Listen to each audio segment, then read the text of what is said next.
Honorable members,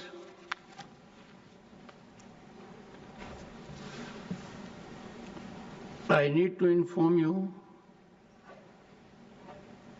that I have received notice of motion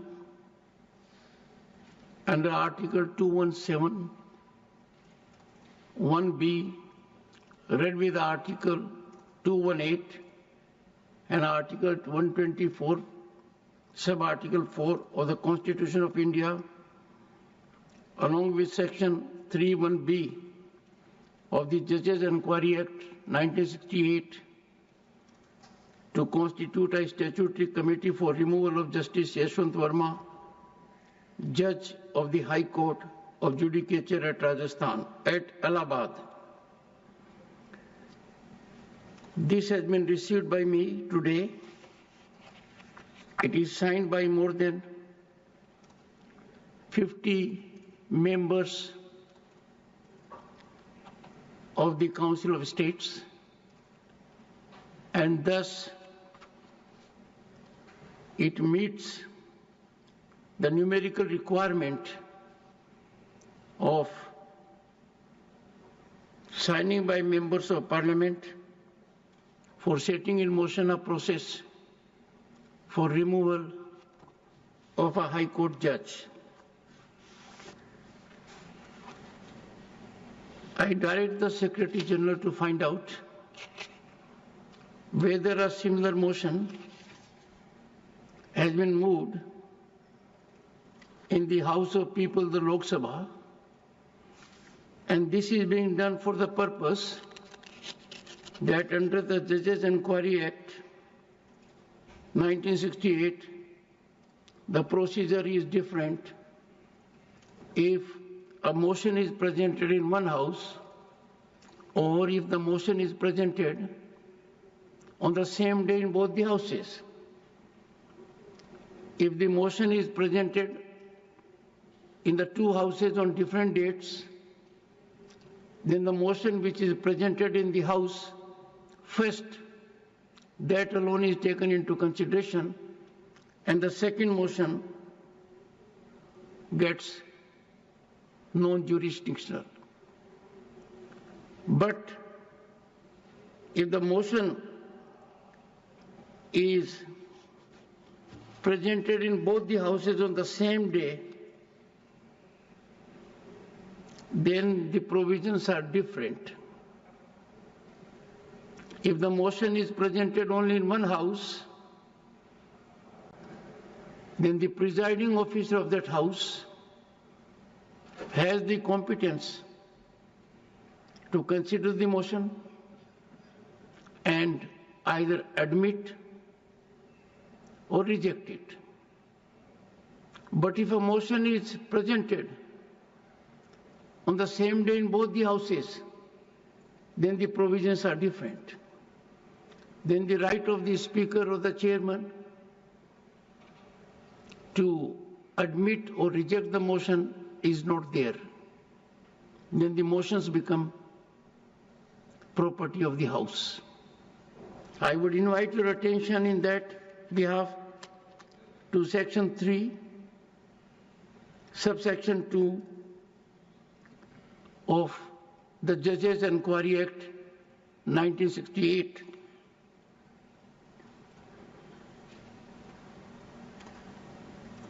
If the motion referred to in subsection 1 is admitted, the Speaker, or as the case may be, Chairman,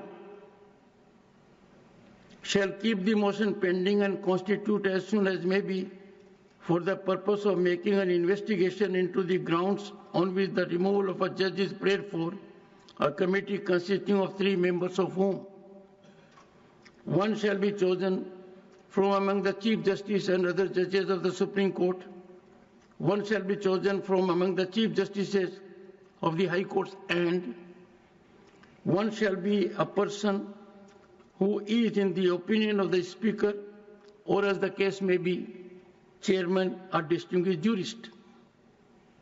And before that it is given that if a notice given of a motion for presenting an address to the President praying for removal of a judge signed by in the case of a notice given in the House of People by not less than 100 members of the House, and in the case of a notice given in the Council of States by not less than 50 members of the Council, then the Speaker, or as the case may be, the Chairman may, after consulting such persons, if any, as he thinks fit, and after considering such material or materials, if any, as may be available to him, either admit the motion or refuse to admit the same.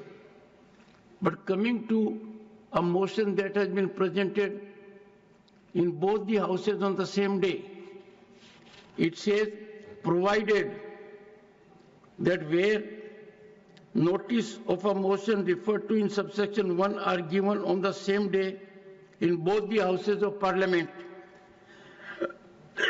no committee shall be constituted unless the motion has been admitted in both the houses, and where such motion has been admitted in both houses, the committee shall be constituted jointly by the Speaker and the Chairman. So since the provisions are different, I have directed the Secretary General to update whether such a motion has also been moved in the House of the People. Honorable Law Minister, are you aware? Motion has been moved. हाँ, motion speaker साहब के पास जो है वो सांसदों ने मिलकर के दिया है. कर दिया. In that case, since the Honorable Law Minister is present here and has so indicated that a similar motion has come to be presented by requisite number of members of Parliament of Lok Sabha, requisite more than 100. More than 100, 152, I think. More than 100. To the Honorable Speaker, Lok Sabha, the provisions of provisions of Section 3, subsection 2, proviso will come into effect, and the Secretary General will take necessary steps in this direction. Honorable members, I need to inform you that in December, a motion under Article 124 was submitted for my consideration for removal of a judge of a High Court of Allahabad. That motion was purportedly from 55 members. I examined that and found that one particular member had signed at two places. The result was that the representation, the motion, indicated there are 55 members seeking removal, but actually it was not 55, it was only 54. So obviously an inquiry was conducted to find out from the member who had signed twice, allegedly. The honorable member declined his second signature, and that made the matter a little more serious, because it was required of me then to get to the bottom of the issue and find out whether the representation was meriting consideration. And the process was initiated for verification of signatures and authentication. That process is under progress. I will get an update and come back to the House. I have already indicated to this august House on an earlier occasion that if the requisite number of members who verify their signatures and the number goes above 50 or more, I would proceed and deal with the issue of a signature that has been twice there and not owned by the member in a different manner. Because if a motion carries two signatures of the same member, and the honorable member declines that he has not signed at two places, but he has signed only at one place, the matter becomes serious and culpable. This august House has to set very high standards.